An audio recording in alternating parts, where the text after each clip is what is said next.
नमस्कार दोस्तों। आज हम बात करेंगे भारत के नागरिक होने की बुनियाद यानी नागरिकता, सिटीजनशिप की।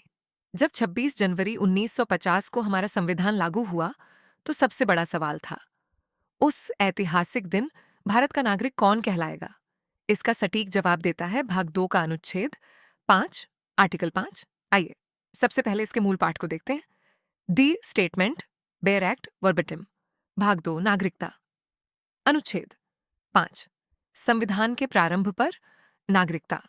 इस संविधान के प्रारंभ पर प्रत्येक व्यक्ति जिसका भारत के राज्य क्षेत्र में अधिवास है और क जो भारत के राज्य क्षेत्र में जन्मा था, या ख जिसके माता या पिता में से कोई भारत के राज्य क्षेत्र में जन्मा था, या गे जो ऐसे प्रारंभ से ठीक पहले कम से कम 5 वर्ष तक भारत के राज्य क्षेत्र में मामूली तौर से निवासी रहा है, भारत का नागरिक होगा।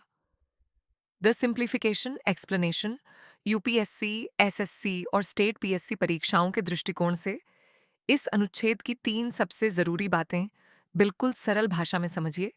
समय सीमा, द टाइमलाइन।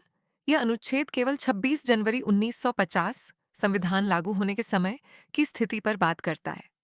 आज की तारीख में नागरिकता कैसे मिलती है या छीनी जाती है, ये इसके तहत नहीं बल्कि संसद द्वारा बनाए गए नागरिकता अधिनियम 1955 से तय होता है। अधिवास डोमिसाइल अनिवार्य शर्त। भारत का नागरिक बनने की पहली और सबसे मुख्य शर्त थी कि व्यक्ति का भारत में अधिवास डोमिसाइल स्लैश स्थायी निवास होना चाहिए।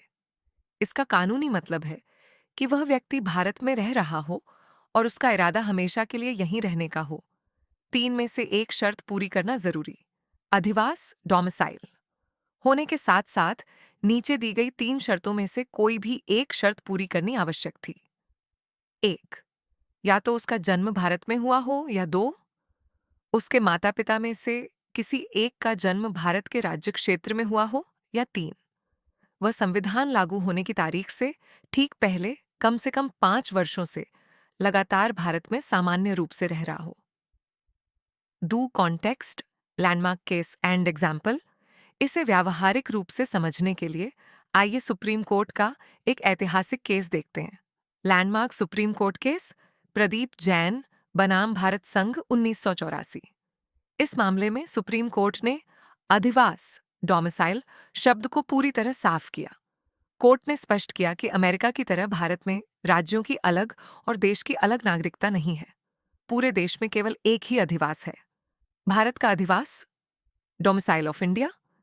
आप किसी भी राज्य में रहें, आपकी कानूनी पहचान सिर्फ और सिर्फ एक भारतीय नागरिक के रूप में होगी।